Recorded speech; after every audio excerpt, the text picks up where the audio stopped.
Olá, amigos. Vamos agora para a parte 2 do bloco 14 do estudo da Bíblia em blocos temáticos. Esse bloco que vai falar acerca da angústia, da prisão, da crucificação de Jesus, que é o clímax do sofrimento de Cristo, da sua doação por nós, né?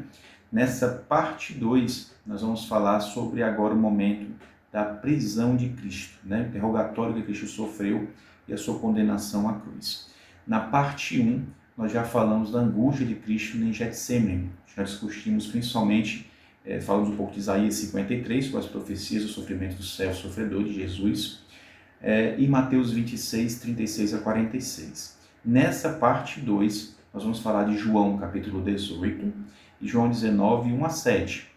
João sempre como texto base, né? Mas sempre puxando partes do Evangelho de Mateus e de Lucas, porque os dois são bem completos, para preencher algumas informações a mais e lacunas, para ficar um entendimento bem completo dos evangelhos, tá certo? E aí finalizaremos com a parte 3, provavelmente, falando especificamente sobre a crucificação de Jesus, continuando João 19 e também caminhando também por Lucas 23, enfim, a gente vai chegar no próximo vídeo. Então, em meditação, em profunda oração, iniciemos esse tema, né, que cada vez mais se aproxima da entrega de Cristo na cruz, né? Esse clímax do amor dele que nos salvou, que nos remiu, né? Então, a gente finalizou o bloco 14, primeiro vídeo dele, Jesus ali em Getsemane, no Jardim das Oliveiras, naquela angústia, no sofrimento, já chegada a hora de Judas o entregar, juntamente com os soldados que acompanhavam, né? Os líderes dos judeus ali para entregar Jesus. E era de madrugada. Por que de madrugada? Né? Fizeram toda essa emboscada pela madrugada exatamente para evitar agitações populares, porque Jesus era muito amado, Jesus ele estava sendo seguido por multidões, então eles queriam fazer tudo ali embaixo do pano, antes que amanhecesse, quanto antes pudessem julgar Jesus, e o quanto antes do Shabat, porque já era sexta-feira, o dia da preparação, e ao pôr do sol seria o Shabat, né? Eles queriam agilizar o quanto antes esse processo. E aí, começando por João capítulo 18, né, dos versos 1 a 4, a gente vai ver exatamente o contexto de onde a gente parou. Né? Tendo Jesus partilhado essas palavras, saiu acompanhando seus discípulos, atravessou o vale do Quidron. Do outro lado havia um olival, né, que é o Monte das Oliveiras que a gente viu, onde ele entrou com eles. Então ele estava no Monte das Oliveiras, que foi o que a gente viu no vídeo passado. E aí o verso 2. E Judas, o traidor, também conhecia aquele lugar, pois frequentava com Jesus se reunia ali com seus discípulos. No lugar de oração que eles se reuniam também, muitas vezes ali. Então, tendo Judas guiado um destacamento de soldados romanos e alguns guardas enviados pelos chefes dos sacerdotes e fariseus, chegou a esse lugar com lanternas, tochas e armas. Verso 4. Entretanto, tendo Jesus pleno conhecimento de tudo, o que viria sobre eles, saiu ao encontro deles e lhes perguntou: a quem procurais? Então Jesus, muito decidido, com muita coragem, chega e fala com autoridade: a quem procurais? E a gente vai ver que dentro desse contexto, se a gente for caminhar, pesquisar em outros evangelhos, em Mateus 26, 49, vai falar que Judas chegou até Jesus e o deu um ósculo, um beijo.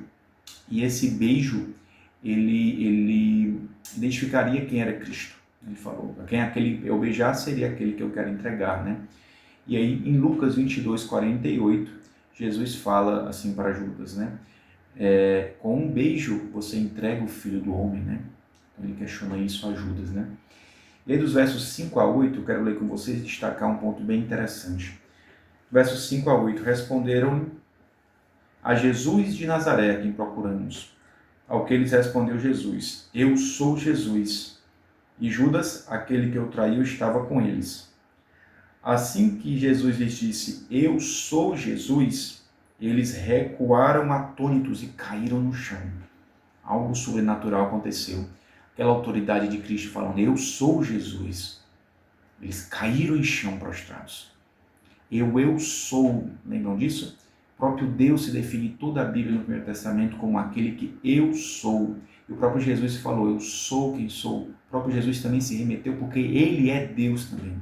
Naquele momento Jesus fala com a autoridade de eu sou. Eu sou o Salvador, o Yeshua, aquele que veio para salvar, o próprio Deus que se fez homem. Eles caem por terra para aquela autoridade, né? Muito belo, mais uma revelação da divindade de Cristo aqui, né, nesse momento. E aí, no verso 7 fala assim: então Jesus lhe perguntou de novo: a quem procurais? E eles disseram: a Jesus de Nazaré. E verso 8, Jesus lhes exclamou: eu já vos disse que eu sou Jesus. Por isso, se é bem que buscais, deixais os outros seguirem seus caminhos. Né? Verso 8, verso 9 fala que Jesus se entrega de boa vontade, decidido, porque havia chegado a hora, porque ele quis se entregar. E no verso 8 e 9 ele protege os seus discípulos. Pede que nada aconteça com eles, apenas com o próprio Jesus, com ele mesmo, que é quem eles procuravam, porque ele é o bom pastor. Ele é o melhor de todos os líderes, ele protege as suas ovelhas, ele protege aqueles seus liderados. Né? E o verso 10 a 11, a gente vai ver Pedro na sua impulsividade, né? Porque a gente vai até discutir um pouco sobre a personalidade desses discípulos, no vídeo extra que a gente vai fazer, se possível. E Pedro era muito impulsivo, e aí ele destaca uma espada, corta a orelha de Malcolm, né? Que era um assistente ali dos líderes judaicos, e naquele momento Jesus, se a gente for até Mateus 26, 52, fala, né, que com ferro fere, com ferro será ferido, que é utilizado a espada, com a espada será morto, né? Jesus contraria toda essa ação de violência, ele quer paz, ele traz a pacificação, ele é manso, né? E o verso 53, ele falou: Pedro, se você acha que se eu orasse a Deus Pai, ele não mandaria 12 legiões de anjos para me proteger?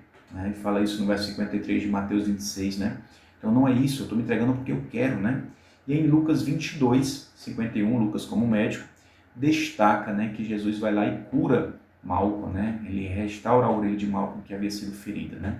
Jesus até nesse momento ele teve piedade e compaixão, e o médico dos médicos cura, e Lucas relata isso, né? Dos versos 12 a 14, dos versos 19 para frente a 24, a gente vai ver Jesus sendo entregue ali, chegando, foi amarrado, né? E levado sobre açoites, humilhação, até os líderes religiosos, levados até Anás, inicialmente, que era o sogro de Caifás, que era o atual sumo sacerdote naquele momento, né? E vamos ler esse diálogo em Mateus 26, 60 a 68. Mateus 26, 60 a 68. Vamos ler como foi esse diálogo com esses chefes, esses super sacerdotes, esses líderes religiosos, né, dos judeus.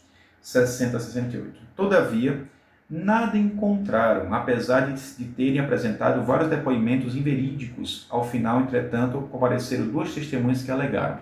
Então, eles levaram junto ali aos líderes testemunhas falsas para alegar coisas falsas contra Cristo. E duas dessas testemunhas alegaram: este homem afirmou que tem o poder para destruir o santuário de Deus e reconstruir em 3 dias.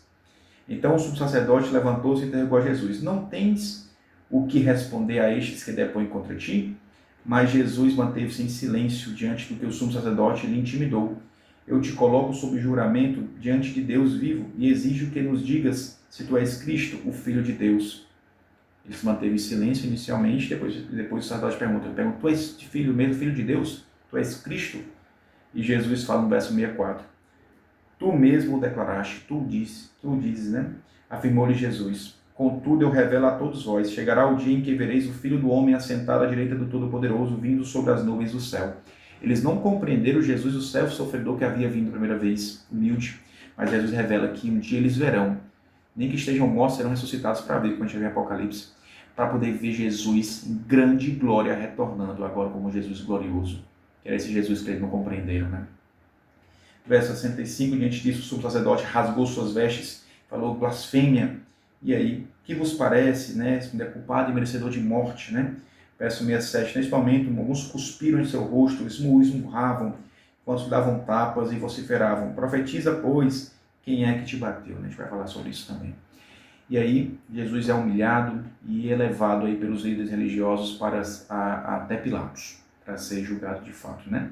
Nesse contexto, né, Pedro nega a Cristo, né? Versos 15 a 18, 25 a 27, vocês podem acompanhar, não vou ler tudo por conta do tempo.